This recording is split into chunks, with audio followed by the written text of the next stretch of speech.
Hello viewers, welcome to my channel again.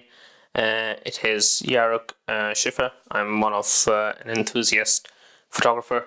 I'll today be talking to you about a new gadget that I've got, and it resides in, surprise surprise, not so different, one of these bags. Before I get to this, I already own an iPhone. It's an iPhone XS Max, and the reason I bought a new one is because my wife wanted to change her phone, and I went and got her one of these. It's an iPhone XR, which is one of the younger brothers of the iPhone XS Max. I think it came out 2 months later. Now carrying on, iPhone, what impressed me always is this premium box finish that they always produce. A sleek looking phone right at you straight out of the box, all the barcodes and everything in there. As always, most of the stuff is planned in California, made in China. The one we've got here is a 64-bit version up top, and let's go ahead and take the box out. So the first thing you notice out of the box is this big flap which sits there, and getting rid of the flap first. We all know what sits in there: Apple stickers, a pin to remove the SIM card. The next thing which comes out is this body, which has a bit of plastic on.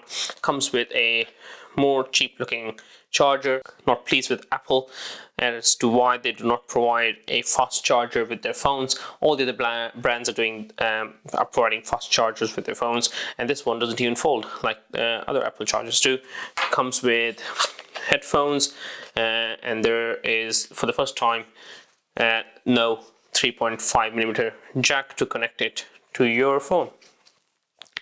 And then there's a charging cable in there. So that's all which comes in the box with the Apple iPhone XR.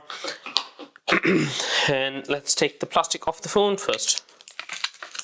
Okay, I'm not going to spend too much time on this. I know a lot of people have a kind of fetish for this, but this is what the phone looks like. So this is a glass body. It looks very similar to this glass body. The only differences you might be noticing straight out of the box is the glass body on my right hand side, maybe your left hand side, is more shiny. It's got more of a sleek finish, and definitely is a bit more shiny than the glass body on the iPhone XR. There you can see the 2 camera holes on XS Max. XR is 1 camera hole. Comparing the size of the two, there's not much different. I think they've planned this size in between the XS and XS Max, which is good and nice. Something else to notice straight out of the box is the sides. The sides on iPhone XS Max are stainless steel. On XR, anodized aluminium, and because it is anodized aluminium, allowed them to produce 5 more colors. This is a white one. I got the white one because that's what my wife likes, but there are 5 more colors in this phone.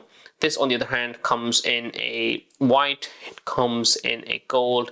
If I'm not wrong, it also comes in a space gray / black. I don't know what they call that color these days. Moving to the front, as you can see, the screen is up already, and the screen on my iPhone XS Max doesn't look much different. In fact, the displays are different on these 2 screens. This on the XR on my left hand side is a liquid retina display. On my right hand side, I've got XS Max, which is an OLED display. I'm pretty sure you cannot tell which one is brighter just by looking at them. Maybe even XR looks a bit more brighter than a XS Max. Because it is an aluminium body, it is definitely going to be lighter weight. And for those of you out there who like slightly lighter weight phones, I think iPhone XR will be a better buy. Its display size is 6.1 inch. I think iPhone XS Max sits at 6.5 inches and iPhone XS sits at 5.8 inches. So it's somewhere between these 2 figures. So it's a nice screen size. Now my wife didn't really want a very big screen, and it does have a big screen when you come to the screen sizes.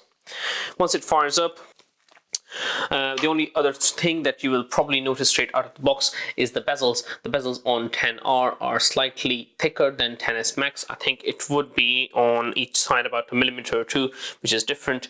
And then at the end of the day, it comes to you whether you want to spend an extra £300 just for 1 or 2 millimeter less bezel or not. That's again personal preference. The price, iPhone XS Max starts at £1,059, and iPhone XR starts at £649. iPhone XS, which is not the Max version, starts at £949. So basically, at the end of the day, you end up paying about £300 more, and I think that's more to do with stainless steel body, a premium build, 2 cameras, but the software in there is pretty much the same, and they've both got the same chip in there. We've talked about the difference in display. The only thing left to mention here is the 3D touch. iPhone XS Max has 3D touch, where it can sense the pressure you're applying on the touch screen, and based on that pressure give you different options for let's say for example sharing your activity and seeing what you've done today.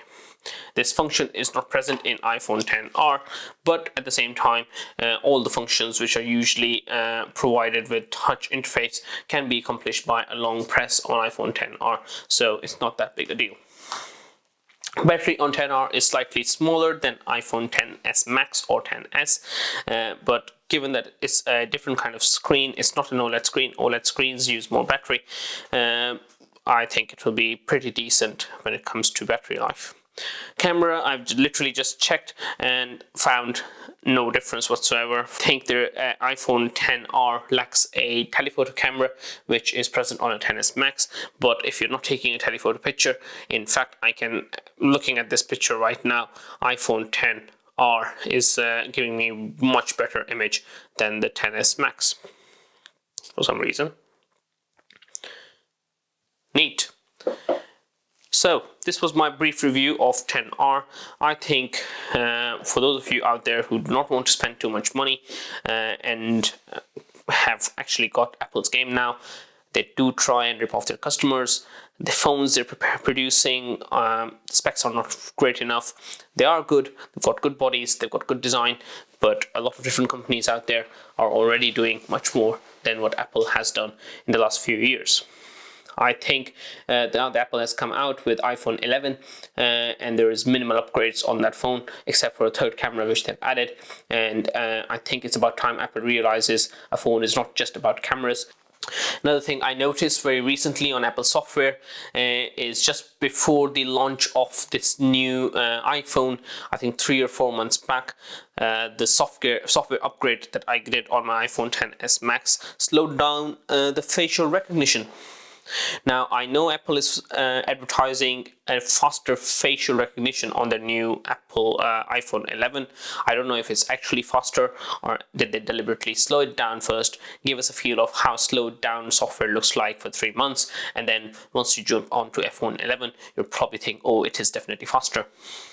How much of that is true, I am not someone to say, but I have definitely noticed in the last 3 months since my last 2 software upgrades on my iPhone XS Max, the facial recognition software has definitely slowed down.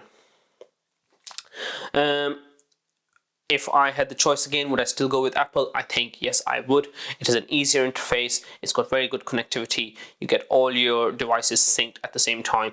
Would I recommend it to everyone? I don't think so. I think people who want value for the money should probably go with Samsung, and if the ban on Huawei is lifted, I think Huawei is also a very good option. That's it for today. Thanks for watching this video, and if you liked it, please give us a thumbs up and subscribe to our channel, and we'll be coming up with more videos, more realistic reviews. If you want more videos, please subscribe to our channel, and we'll be very, very happy to see you come back. If you have got any comments, please leave them down below, and I'll surely check them up and try and improve my future videos based on those. Peace out to everyone. I hope you enjoy your day. Thank you.